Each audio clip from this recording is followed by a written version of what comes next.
Hello student, welcome back to Shiksha Samadhan YouTube channel.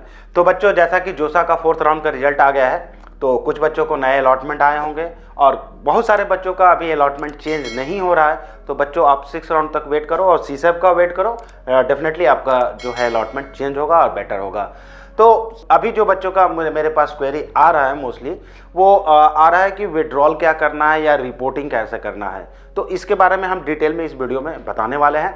तो step by step चलते हैं। सबसे पहले हम देखते हैं कि जो आपका 4th राउंड का रिजल्ट आया है उन बच्चों को क्या करना है। तो देखो, जिसका भी न्यू अलॉटमेंट, नया अलॉटमेंट आया है इस राउंड में, एज यूजुअल हमने पहले भी डिस्कस किया था कि आपको डॉक्यूमेंट वेरिफिकेशंस वगैरह करने हैं, पेमेंट करने हैं। तो आप जैसे विलिंगनेस हो गया, फ्रीज प्लॉट स्लाइड, या आपका डॉक्यूमेंट अपलोड करना हुआ, और फी पेमेंट हो गया 35,000 या 50,000, डिपेंड करता है आप जिस भी कैटेगरी से बिलोंग करते हो। तो देखो, ये मस्ट है। अगर अलॉटमेंट आया है, आप नहीं करोगे, आप काउंसलिंग से बाहर हो जाओगे। नेक्स्ट आप देखते हो कि जिन बच्चों का 1st राउंड से लेकर 3 राउंड तक डॉक्यूमेंट वेरिफिकेशन डन कर चुके हैं, तो उनकी भी क्वेरी रहती है कि सर फर्दर स्टेप क्या करना है। तो देखो, आपको कोई भी एक्शन लेना मैंडेटरी नहीं है और आप नेक्स्ट राउंड में अपना केवल अलॉटमेंट चेक करना है आपको, और बाकी कोई भी मैंडेटरी एक्शन आपको नहीं लेना है। हाँ, आपको जैसे विड्रॉल हो, फ्लॉट्स, फ्री स्लाइड, अगर रिक्वायर्ड है, अगर आपको कोई भी ये एक्शन आप देखते हो, आपको लगता है कि आपको एक्शन लेना है और कोई खास रीज़न होगा, तो आप इनको आप कर सकते हो। डिपेंड करता है आपकी चॉइस के ऊपर। जैसा कि आपका 4th राउंड का अलॉटमेंट है, इसको बहुत अच्छे से ध्यान ले लो कि आपको रिपोर्टिंग करना मस्ट है। और जिन बच्चों का अभी तक अलॉटमेंट 1st राउंड से 3rd राउंड में आया और वेरिफिकेशन कर चुके हैं, उनके लिए कोई मैंडेटरी एक्शन नहीं है। तो देखो, नेक्स्ट अब देखते हैं जो आपका मेजर क्वेरी होता है विड्रॉल का, कि विड्रॉल किन बच्चों को करना है। तो देखो, कौन विड्रॉल कर सकता है। पहली बात आप ध्यान रखना कि 5th राउंड लास्ट विड्रॉल का ऑप्शन है। देखो, इसमें जब आप विड्रॉल करते हो तो क्या होगा, जो पैसा आप पे करते हो 35,000 और 15,000, वो आपके पैसे रिफंड हो जाते हैं। अगर आप इस राउंड में एग्जिट नहीं करोगे और किसी रीजन से जोसा में एडमिशन लेने नहीं जा रहे हो, तो ये पैसा फर्दर राउंड में बिल्कुल ही रिफंड नहीं होगा। दैट मीन्स कि आपको 6th राउंड में अलॉटमेंट आ गया या सीसेब में जा रहे हो, अब कोई भी आपको एग्जिट का ऑप्शन नहीं है। दैट मीन्स कि पैसा रिफंड का ऑप्शन कोई भी अवेलेबल नहीं रहेगा। तो आपको खासकर नेक्स्ट राउंड में, 5th राउंड में बहुत ही ध्यान देना है कि आपको एग्जिट होना है या नहीं होना है।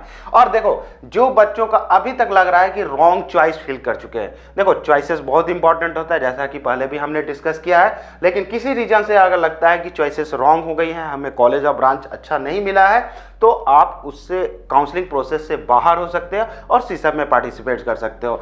कोई बच्चा सेटिस्फाई नहीं है कॉलेज ब्रांच से, वो भी एग्जिट हो सकता है यहाँ पर और सीसेब राउंड में पार्टिसिपेट कर सकते हैं। देखो, विड्रॉल जो है केवल और केवल जो 5th राउंड में एग्जिट होना चाह रहा है, जिसको लगता है कि हमें फर्दर कंटिन्यू नहीं करना है या सीसेब में डायरेक्टली पार्टिसिपेट करना है और वो रिफंड चाहते हैं इस राउंड में और रॉन्ग चॉइसेस वगैरह हैं, वो विड्रॉल कर सकते हैं और डायरेक्टली सीसेब में अगर लगता है तो पार्टिसिपेट कर सकते हैं। देखो, नेक्स्ट देखते हैं। कुछ बच्चों का ऐसा भी क्वेरी है कि सर हमें जोसा पर डिपेंडेंसी है, दैट मीन जोसा में ही एडमिशन लेना है। क्योंकि देखो, कुछ ऐसे बच्चे हैं जो मल्टीपल काउंसलिंग किए हैं, वो एग्जिट कर सकते हैं। अगर उनकी चॉइसेस रॉन्ग है, सेटिस्फाई नहीं है, वो एग्जिट कर सकते हैं और डायरेक्टली सीसेब में पार्टिसिपेट कर सकते हैं। क्योंकि जो सीसेब होता है, देखेंगे जनरली ये लॉकी ड्रॉ टाइप का होता है। दैट मीन्स आपको कॉलेज अलॉट हो भी सकता है, नहीं भी हो सकता। इसका बहुत बड़ा रेंज है, हम आगे डिस्कस करेंगे।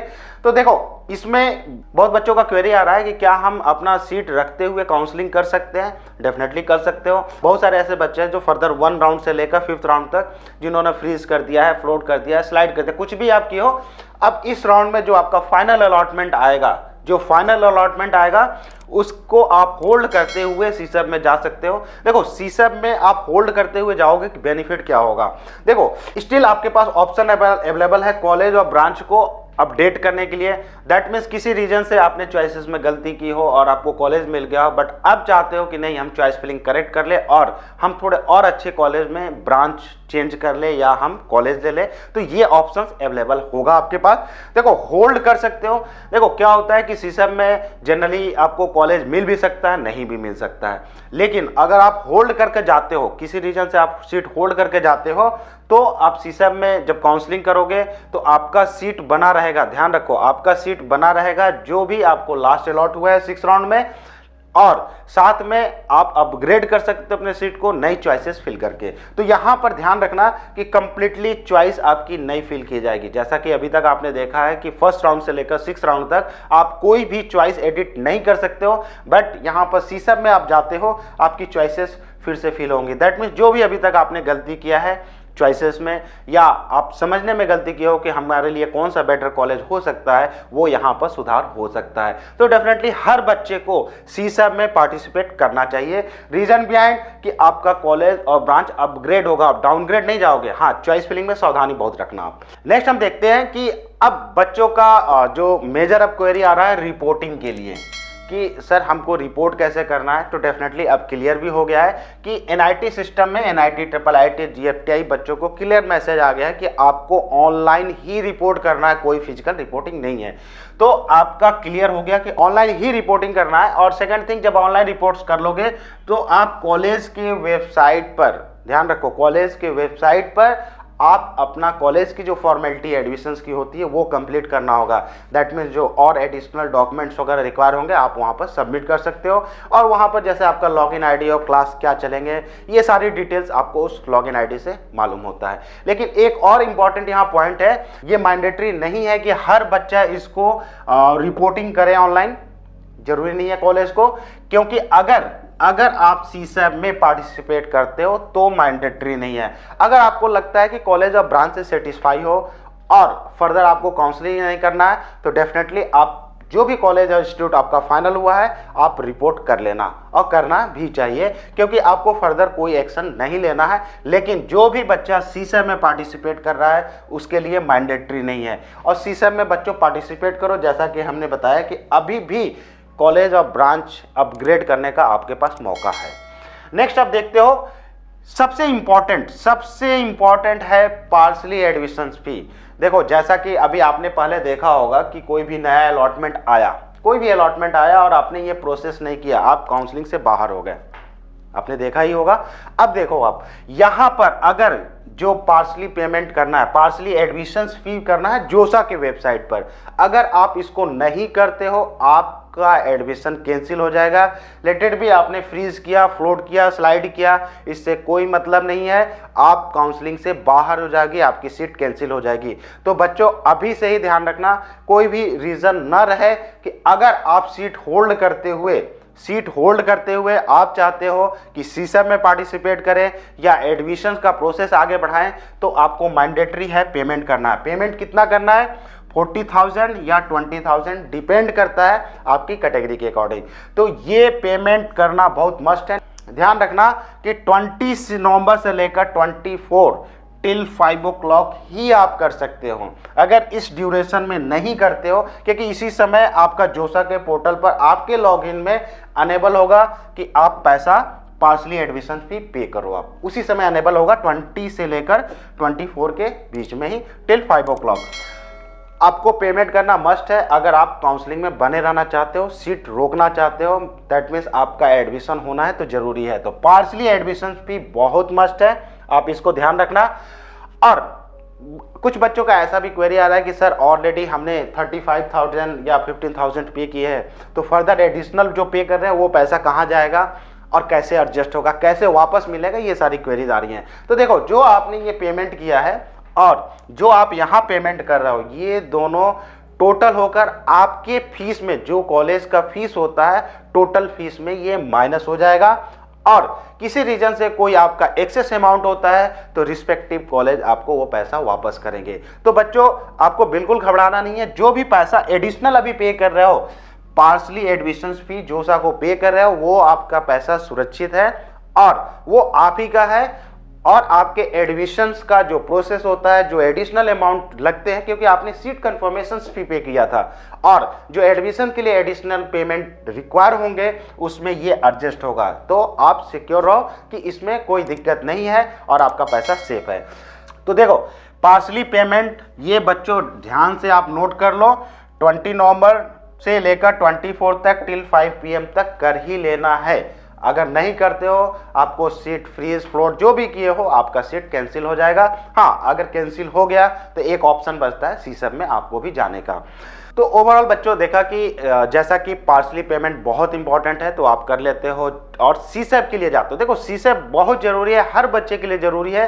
अभी भी आपके पास मौका है कॉलेज और ब्रांच चेंज करने का, क्योंकि टिल फर्स्ट राउंड से लेकर 6 राउंड तक आपने कोई चेंज करने का ऑप्शन नहीं दिया गया था और आप चाहते हुए भी अपने चॉइसेस को देख रहे थे लेकिन चेंज नहीं कर पा रहे थे। ये अच्छा मौका है, फिर से आप सीसैप करो, सावधानी से करो, कोई भी प्रॉब्लम नहीं आएगा, आपकी सीट सुरक्षित रहेगी। आप नोट कर लो, जो भी सीट आपको मिला है फ्रीज फ्लोट स्लाइड के बाद 6 राउंड में वो सुरक्षित रहेगा, फिक्स रहेगा। हाँ, अगर आप जब चॉइसेस फिल करते हो और सावधानी से करना, क्योंकि अगर चॉइस में ऊपर की तरफ मूव किया जो भी आपने चॉइसेस फिल किया है तो पहला सीट कैंसिल हो जाएगा। आप रिवर्ट नहीं आ सकते हो जनरल में, जैसे काउंसलिंग का और रूल होता है फर्स्ट से 6 राउंड तक। तो आप सीट होल्ड तो जरूर करोगे, लेकिन अगर आपने चॉइसेस फिल किया, आप साइड शिफ्ट हो गया, जो भी आपने चॉइसेस फिल किया अगर उसमें जाता है तो डेफिनेटली आपका पहला सीट कैंसिल हो जाएगा। बहुत सारे बच्चों का एक क्वेरी ये भी आ रहा है कि सर हमने जोसा में हमें सीट मिला था उसको हम रखना चाहते हैं और सीसैप में नया सीट मिला है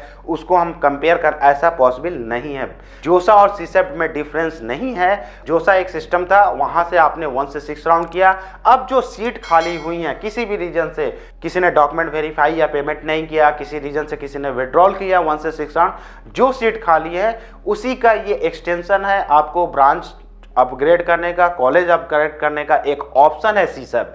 तो बच्चों अब देखते हैं सीसैप कौन कर सकता है। देखो अभी इसके बारे में डिटेल में और भी डिस्कस करेंगे, लेकिन अभी आप ये पॉइंट आप नोटिस कर लो कि सीसैप कौन कर सकता है। देखो ये केवल और केवल एनआईटी, ट्रिपल आईटी, जीएफटीआई के लिए है। तो बच्चों जो आईआईटी वगैरह की काउंसलिंग कर रहे हैं वो बिल्कुल भी नहीं सोचना कि हम अपना सीट वहां अपग्रेड कर लेंगे। ये केवल एनआईटी, ट्रिपल आईटी, जीएफटीआई के लिए ही है, आईआईटी के लिए बिल्कुल नहीं है।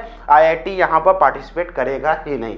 तो ये श्योर हो जाना कि केवल इन्हीं कॉलेजों में जो आप अपग्रेड करना चाहते हो वो बच्चे एंट्री करेंगे। देखो नया स्टूडेंट ज्वाइन कर सकता है। देखो किसी रीजन से जोसा जब स्टार्टिंग हुआ था और बच्चों का काउंसलिंग छूट गया था, रजिस्ट्रेशन नहीं कर पाए थे या उसके प्रोसेस को फॉलो नहीं कर पाए थे, ऐसा भी हो सकता है कि आपकी रैंक ज़्यादा थी और आपने पार्टिसिपेट नहीं किया या आपको प्रॉपर गाइडेंस नहीं मिला कि आपके रैंक पर कॉलेज मिल सकता है नहीं मिल सकता है। तो वो सारे बच्चे जो किसी रीजन से जोसा में अभी तक पार्टिसिपेट नहीं किए थे, जो भी नए स्टूडेंट हैं वो पार्टिसिपेट कर सकते हैं और सारा प्रोसेस फॉलो कर सकते हैं और डेफिनेटली कॉलेज मिलेगा। एक ध्यान रखना, जैसा कि अभी बोला ना, लॉटरी सिस्टम ही है। नॉर्मली देखे होगे कि 50,000, 1 लाख या अब 2 लाख डिपेंड करता है, कैटेगरी के अकॉर्डिंग कटअप गया था। बट तो इसमें सीसैप में आप ध्यान रखना कि इसमें कुछ भी कटअप जा सकता है। दैट मीन्स 2 लाख, 3 लाख, 5 लाख, 6 लाख, 7 लाख कुछ भी जा सकता है, डिपेंड करता है कैटेगरी के अकॉर्डिंग। तो अगर आप चाहते हो कि आपको जोसा में सीट मिले, सीसैप में जरूर पार्टिसिपेट करो, आपको कॉलेज मिलेगा। अगर आप देखते हो कि एनी राउंड एग्जिट, जैसा कि अभी बताया, किसी भी रीजन से किसी भी राउंड में आप एग्जिट किए हो, विड्रॉल किए हो, वो सारे बच्चे यहाँ पर अप्लाई कर सकते हैं। मतलब ये आपके पास एक एडिशनल मौका है कि किसी रीजन से आप बाहर हो गए हो या नए स्टूडेंट भी हो, आप यहाँ ज्वाइन कर सकते हो सीसैप में कॉलेज लेने के लिए। नेक्स्ट देखते हो कि अपग्रेड, जो अभी यहाँ पर भी डिस्कस किया था कि 6 राउंड में होल्ड करते हुए भी बच्चे अपग्रेड कर सकते हैं। तो डेफिनेटली जिन्होंने पार्सली एडमिशंस फी पे किया है, ध्यान रखना, जिन्होंने ये पे किया है फी, वो यहाँ पर अपना ब्रांच अपग्रेड कर सकते हैं विदाउट लॉस। दैट मीन कि जो कॉलेज मिला है उससे आप और बेटर ही कॉलेज लोगे, नहीं तो सेम कॉलेज आपका बना रहेगा।